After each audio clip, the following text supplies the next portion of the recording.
Doctor اشتیاق احمد طاری سردار آباد فیصلہ آباد سے عرض کر رہا ہوں. تو سوال یہ ہے کہ اگر جو استخارہ کروایا گیا ہے اس میں جو بتایا گیا ہے اس کے خلاف بندہ کوئی عمل کرے، یعنی اگر وہ کہ یہ کام نہ کرے تو پھر بھی وہ بندہ کر لے، تو کیا اس کے کوئی برے نتائج نکلیں گے یا اس کا کوئی نقصان ہو؟ میرے اور میرے والدین کی دعائیں مغفرت فرمائیے. اس میں کوئی حرج نہیں ہے. ہم جیسے شادی کے لیے استخارہ کروایا ہم لوگ تو پھر بھی کہتے ہیں کہ بھائی انکوائری کر لو، مزید آپ انکوائری بھی کر لیں. استخارہ اپنی جگہ پر ہے ٹھیک ہے، لیکن انکوائری بھی کرے آدمی ہر طرح سے مطمئن ہو کر ہی کرے. یہ اصل میں استخارہ ایک خیر کی طلب ہوتی ہے. جی انکوائری وغیرہ ساری پہلے کر لینی چاہیے، پھر اس کے بعد استخارہ کروائے. یعنی جو علماء بیان کرتے ہیں وہ دارالفتہ، حدیثوں کے استخارے، جی جی، ہمارے ہاں وہ تو ہو نہیں رہے، لیکن طرح طرح کے استخارے. تو صحیح، لیکن استخارہ تو ہے نا، استخارے کا مطلب خیر طلب کرنا ہوتا ہے. ہوتا یہ بھی ظنی ہے، اگرچہ اس سے بھی کم ظن ہو جائے گا، لیکن اگر کوئی عذر نہ ہو تو استخارے کے خلاف کرنا مناسب نہیں ہوگا. نہیں تو جیسے مفتی احمد یار خان صاحب نے جو لکھا ہے وہ کہ اگر وہ تردد ہو تو ہی کرے، اگر مطمئن ہے تو نہ کرے استخارہ. جی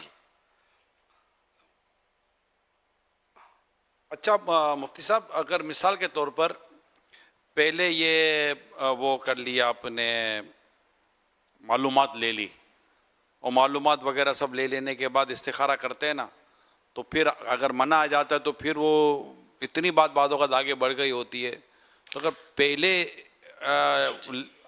استخارہ اندر اندر ہی ہوتا ہے، کسی کو اظہار تو نہیں ہوتا، ورنہ پھر یہ ہوتا ہے کہ منع کرنے کے لیے بھی پھر یہی ہوتا ہے کہ ان کی بات تو سمجھ میں آتی ہے کہ یعنی کہ یہ سمجھو کہ استخارہ اللہ پاک سے کہ خیر طلب کی، ایک طرح سے اس کے ذریعے خیر طلب کی. اب خیر کا پہلو سامنے آیا، اب معلومات کرنے نکلا. یہ بھی یعنی کہ میں نے جو کہا یہ الٹ ہو گیا ہے، جی ایسا سمجھ میں نہیں آ رہا. لیکن یہ کہ اس کام کا پورا، مفتی صاحب کیا فرمایا، یہ بھی ضروری ہے کہ اس کام کا پورا ارادہ نہ کیا ہو، صرف خیال ہو. جیسے کوئی کاروبار، شادی بیاہ، مکان کی تعمیر وغیرہ کا معمولی ارادہ ہو اور تردد ہو کہ نہ معلوم اس میں بھلائی ہوگی یا نہیں، تو استخارہ کرے. تو پہلے جو بھی کرنا ہے وہ تو یہ بھی یہاں سب انکوائری کر لی، دل مطمئن ہو گیا یہاں کرنا ہے، اور پھر بولا یہاں منگنی ابھی نہیں کی، بولا ابھی ہم تھوڑا استخارہ کر لیں، پھر نہ بول دیں. تو یہ بھی مگر انکوائری میں ضروری نہیں، بتانا ضروری نہیں ہوتا. پیچھے پیچھے سے انکوائری وہی مضبوط بھی وہی ہوتی ہے، پیچھے پیچھے سے کی جائے. وہ جو پتہ چل جاتا ہے بعد دونوں میں استخارہ خاندانوں بھی میں، کر لے. دونوں میں پتہ چل جاتا ہے. لڑکی دیکھ لی جاتی ہے، لڑکا دیکھ لیا جاتا ہے، آپس سے کچھ ملاقات ہو جاتی ہے، چائے کافی بسکٹ کھانا پینا بھی تھوڑا بہت ہو جاتا ہے، گھر پر آنا جانا ہو جاتا ہے، دوستوں میں باتیں آ گئی ہوتی ہیں.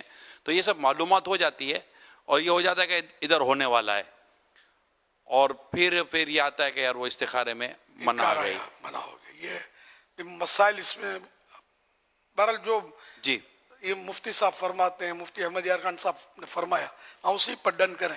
مدینہ عقلی طور سے تو بہت سارے پہلو نکلتے رہیں گے. مدینہ اصل یہی ہے کہ جو آپ نے فرمایا نا، یہ مفتی صاحب رحمۃ اللہ تعالی کی بات یہی اشیاۃ اللمات میں شیخ محقق نے فرمائی ہے کہ اول استخارہ کرنا اس میں جہاں ڈانا ڈولیا، پوری تفتیش تحقیق کر لی، لڑکا دینی دنیاوی ہر اعتبار سے صحیح آ رہا ہے، اور ان لوگوں نے بھی رشتہ ڈالنے سے پہلے پوری معلومات لی تھی، تو اب جو ہے نا وہ استخارے کی حاجت نہیں ہے. ہاں بعد میں چل کے ایسا ہوتا ہے کہ کچھ اطلاعات اس طرح کی ملتی ہیں، پھر یہ استخارہ کرواتے ہیں، اور عام طور پہ ہمارے یہاں سہارا بھی اسی چیز کا اب وہ ولی جا رہا ہوتا ہے، تو وہ ایک الگ میٹر ہو جاتا ہے کہ اس میں وہ کر لے.